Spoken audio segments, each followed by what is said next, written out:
প্রিয় দর্শক, বাংলা ব্যান্টার চ্যানেলে আপনাদেরকে স্বাগতম। আজকে আমরা ভারতে জেনজি আন্দোলন তেলাপোকা জনতা পার্টি নিয়ে কিছু কথা বলবো। তেলাপোকা জনতা পার্টি বা ককরোচ জনতা পার্টি সিজেপি ভারতের বেকার, হতাশ ও ক্ষুব্ধ তরুণদের দ্বারা প্রতিষ্ঠিত একটি অভিনব ও ব্যঙ্গাত্মক রাজনৈতিক আন্দোলন। ভারতের প্রধান বিচারপতি সূর্যকান্তের বেকার যুব সমাজকে তেলাপোকা ও পরজীবী হিসেবে আখ্যায়িত করার প্রতিবাদে গত ১৬ মে ২০২৬ তারিখে আম আদমি পার্টির সাবেক সোশ্যাল মিডিয়া স্ট্র্যাটেজিস্ট অভিজিৎ দীপকে এই ব্যঙ্গাত্মক প্ল্যাটফর্মটির সূচনা করেন। ৩০ বছর বয়সী অভিজিৎ দীপকে পুনে থেকে সাংবাদিকতায় স্নাতক করেন। বর্তমানে তিনি যুক্তরাষ্ট্রের বস্টন ইউনিভার্সিটিতে পাবলিক রিলেশনস বিষয়ে স্নাতকোত্তর বা মাস্টার্স করছিলেন। ২০২০ থেকে ২৩ সাল পর্যন্ত অভিজিৎ দীপকে আম আদমি পার্টির সঙ্গে যুক্ত ছিলেন।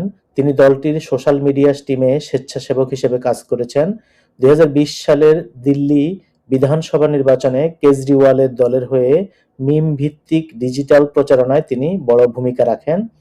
তো প্রতিষ্ঠার পর থেকেই সামাজিক যোগাযোগ মাধ্যমে ঝড় তোলে এই তেলাপোকা পার্টি। ইনস্টাগ্রামে দলটির অনুসারীর সংখ্যা ২ কোটিরও বেশি ছাড়িয়ে গেছে, যা ভারতের ক্ষমতাসীন দল বিজেপির অনুসারীর সংখ্যাকেও ছাড়িয়ে গেছে। শনিবার ৬ জুন ভারতের রাজধানী দিল্লির ঐতিহাসিক প্রতিবাদী কেন্দ্র যন্তর মন্তরে প্রথমবারের মতো তারা সমবেত হয়েছেন। সেখানে এই দলের শত শত সমর্থককে দেখা গেছে। ভারত সরকার সেটা খুব ভালোভাবে সামলেছেন। এখন তারা কেন্দ্রীয় শিক্ষামন্ত্রী ধর্মেন্দ্র প্রধানের পদত্যাগ দাবি করছেন।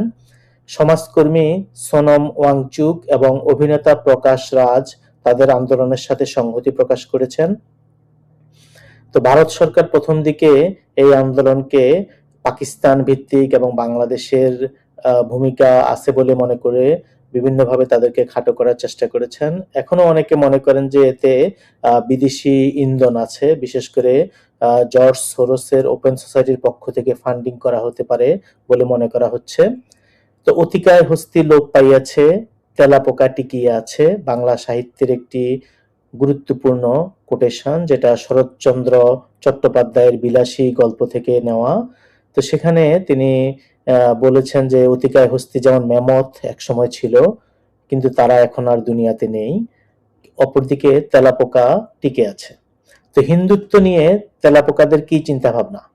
এরা কি হিন্দুত্ববাদকে অস্বীকার করতে পারবে? পারবে না।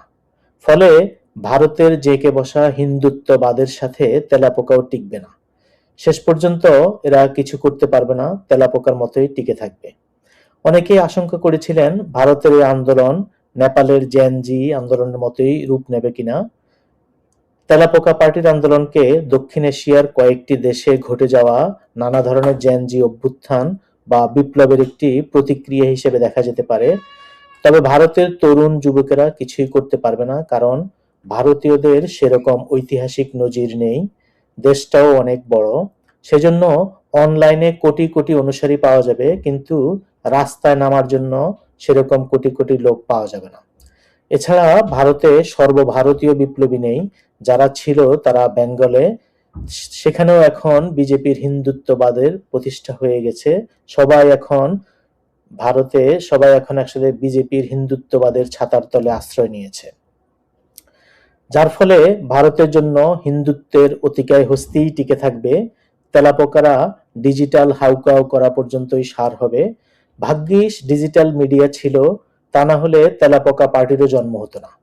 এই আন্দোলন কেবল একটি সামাজিক মাধ্যমের ট্রেন্ড নয়, বরং এর পেছনে রয়েছে ভারতের বর্তমান তরুণ প্রজন্মের শিক্ষা ব্যবস্থা, চাকরির অভাব এবং ভঙ্গুর অর্থনৈতিক সম্ভাবনার বিরুদ্ধে জমে থাকা তীব্র ক্ষোভ ও হতাশা।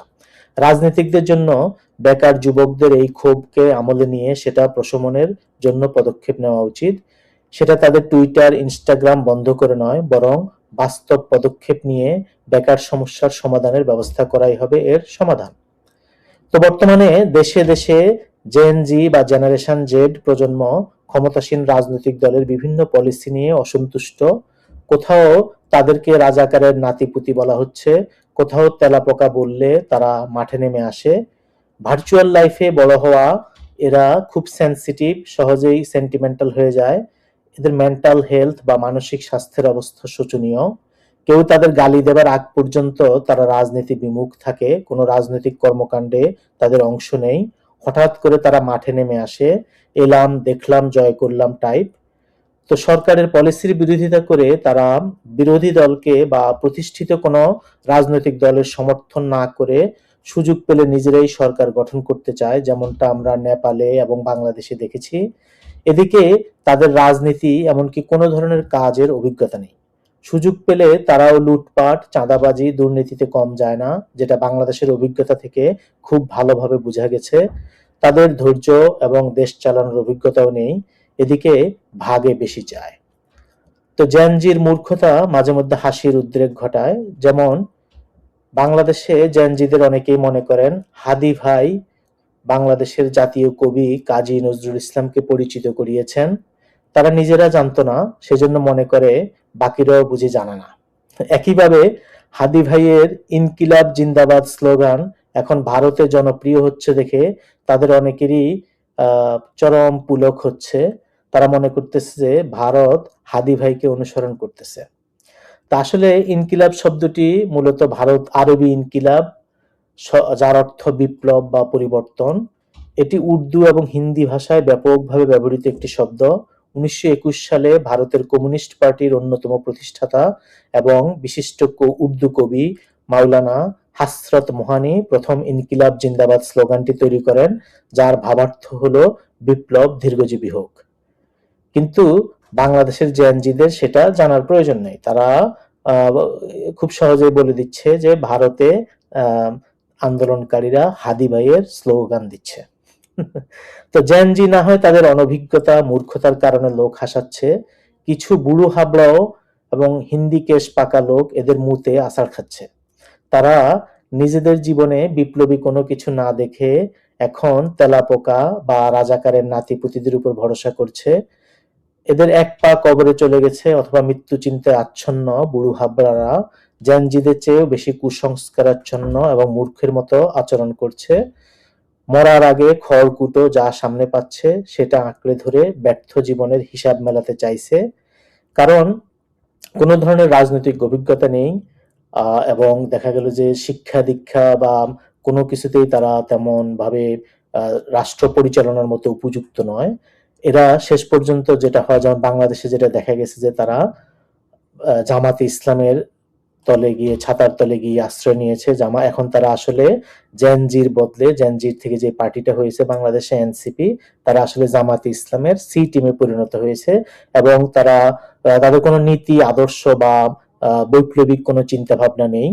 হঠাৎ করে তারা দেখা গেল যে অনলাইন থেকে অফলাইনে এসে আন্দোলন করে রাষ্ট্র ক্ষমতা পরিবর্তন করে নিজেদেরকে লুটপাটের একটা সুযোগ চাচ্ছে। অপরদিকে নেপালে যেটা হয়েছে, সেখানেও দেখা গেল যে নেপালে যে প্রধানমন্ত্রী হয়েছে সে অনেকগুলি পদক্ষেপ নিচ্ছে, যে কারণে দেখা গেল যে সরকারের বিভিন্ন মহল থেকে উদ্বেগ প্রকাশ করা হচ্ছে যে ভারতের সাথে সম্পর্ক খারাপ হচ্ছে। এরপরে আমেরিকার সাথে সবার সাথে সে দেখা গেল যে খুব বাজে আচরণ করছে। তো এদের আসলে কোনো ধরনের অভিজ্ঞতা নেই, কোনো রকমের চিন্তা ভাবনা নেই। জাস্ট জন অসন্তোষের সুযোগ নিয়ে তাদের সংখ্যা দিয়ে, তেলাপোকার সংখ্যা দিয়ে তারা রাষ্ট্র ক্ষমতাকে পরিবর্তন করতে চায়। কিন্তু ভারতের ক্ষেত্রে হয়তো সেটা হবে না, কারণ ভারতে দীর্ঘদিনের গণতন্ত্রের চর্চা আছে। এছাড়া সেখানে হিন্দুত্ববাদ যেভাবে জেঁকে বসছে সেটা আসলে নড়ানো এই জেনজিদের কাজ নয়, বা তারা সেটা পারবে না। তা আজ এ পর্যন্তই। Thank you.